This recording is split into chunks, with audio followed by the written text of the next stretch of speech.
Southampton have come away from Churchill Reserve with a resounding 1-4 victory against St Albans. I say resounding, but that's a little bit misleading because, truth be told, this was one of our hardest matches of the season so far. Of course, we're only 4 games in, but St Albans were undefeated coming into this match. Of course, they had beaten Avondale in the week before, a 1-0 victory away from home. Can't remember when Avondale last lost at home. I remember the commentator saying it was something along the lines of, maybe 2 or 3 losses in the past, 3 or 4 years. It's very rare. So it was a very interesting result for St Albans, of course. They had beaten, I think, Dandenong City with a late winner the week before. I think had drew their first match. So they came into this match, in second place. Surprised a lot of people because obviously, along with the Eastern Lions, they were a team that got promoted from the 2019 season.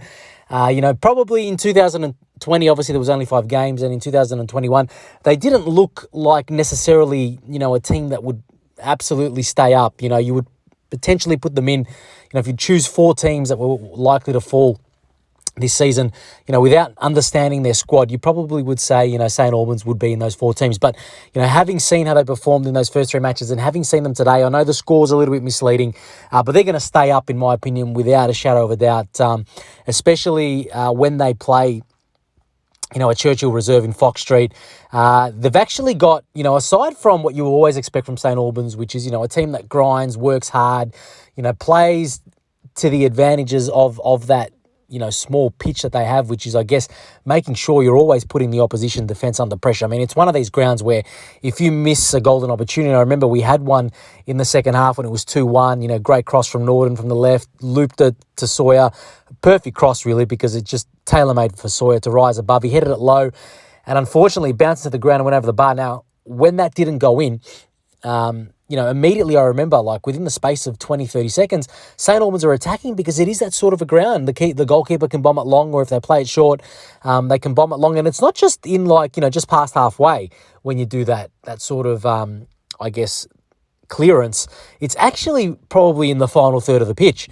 And that makes it, a really, really, difficult ground to play against because your defenders are constantly under pressure. You're dealing with a lot of high balls. It's a narrow pitch as well. So, there's always players, charging into the box or seemingly near the box. So to come away with a 4-1 victory, was really was a great result for South Melbourne. Of course, we're now top of the NPL Victoria. It's only 4 rounds in.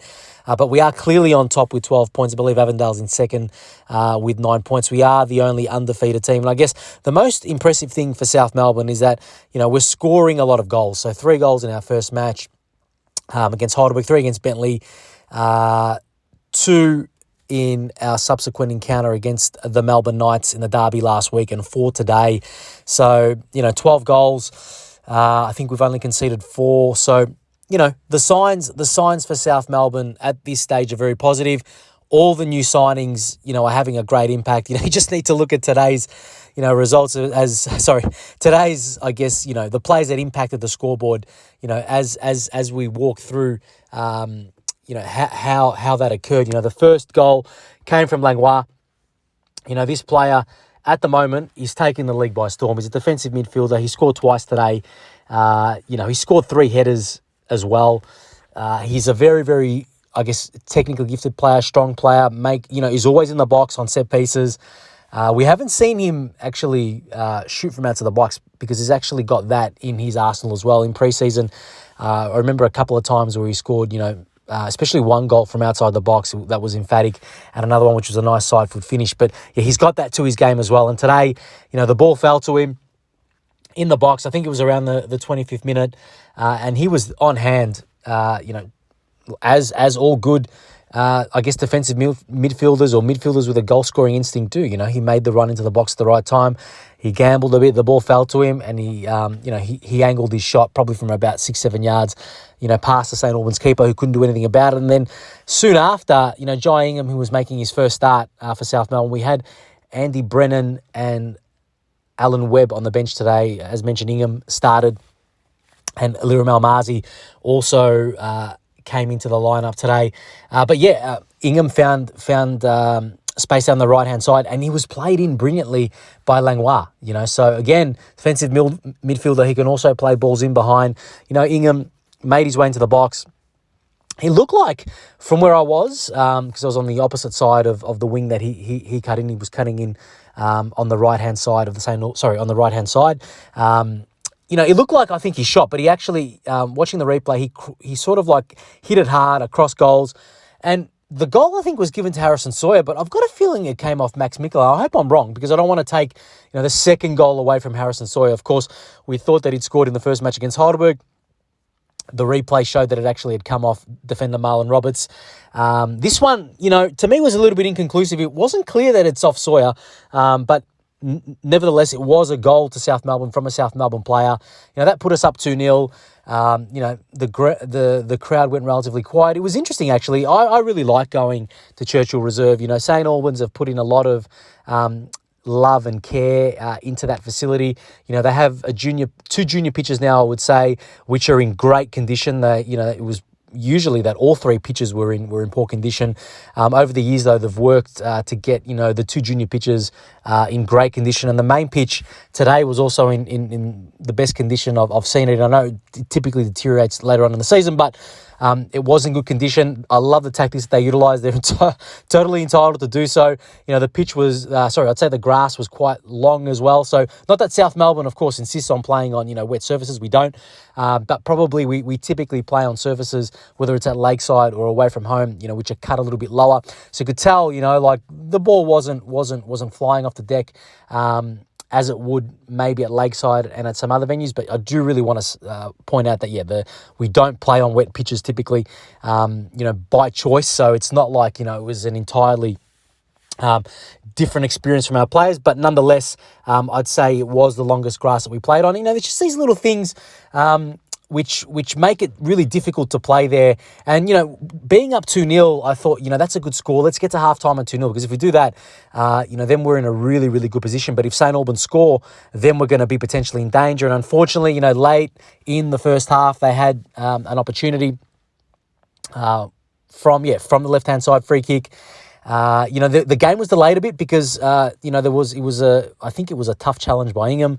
From memory, St Albans players fired up. There was a bit of pushing and shoving.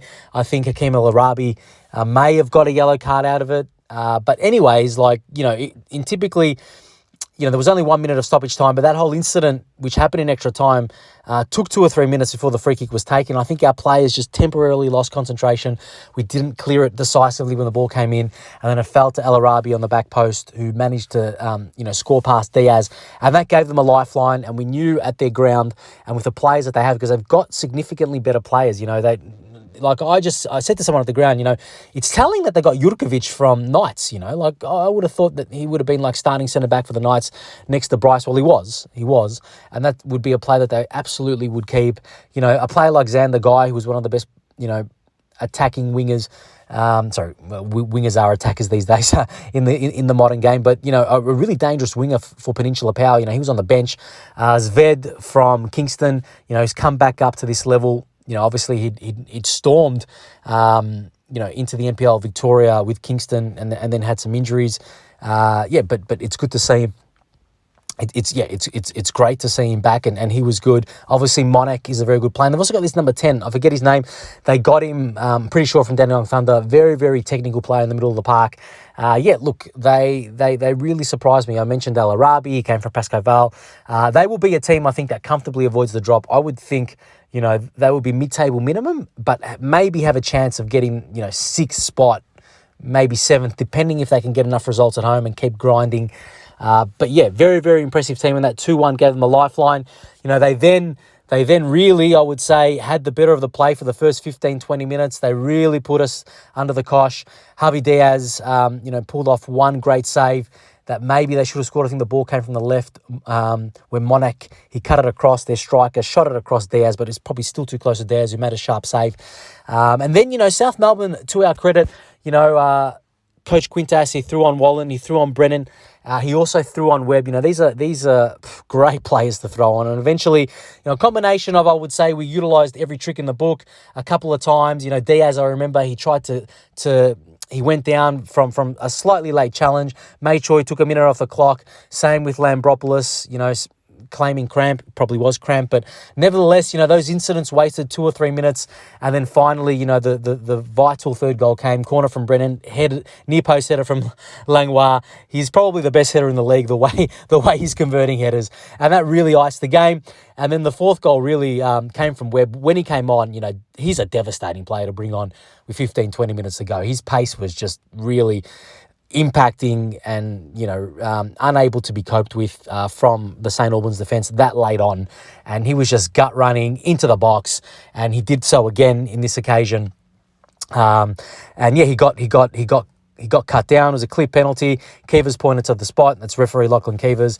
Upstepped. It wasn't Yankovic. It was Sawyer. I think for his confidence, I was worried he was going to miss because he hasn't been the most convincing penalty kick taker. Absolutely, once again, deserved the goal. This time he picked a corner and it was right into the corner. Wasn't hit perfectly, but it was hit. It was aimed perfectly. So off the post and in. Keeper had no chance. 4-1 to South Melbourne. Worth mentioning that Sawyer also thundered the crossbar from about 25 yards with a left foot drive on the bounce. Keeper was beaten. That would have been a sensational goal. We probably had about 2 or 3 other golden chances in retrospect. So overall, South fans, a really, really strong performance, away from home at a difficult place. We now, next Friday at 7:30 p.m, return to Lakeside against Hume. If we can win that game, Hume obviously are desperate to win. They haven't won yet. They're in the bottom 2. That's a big surprise. They will come out doing anything they possibly can to win.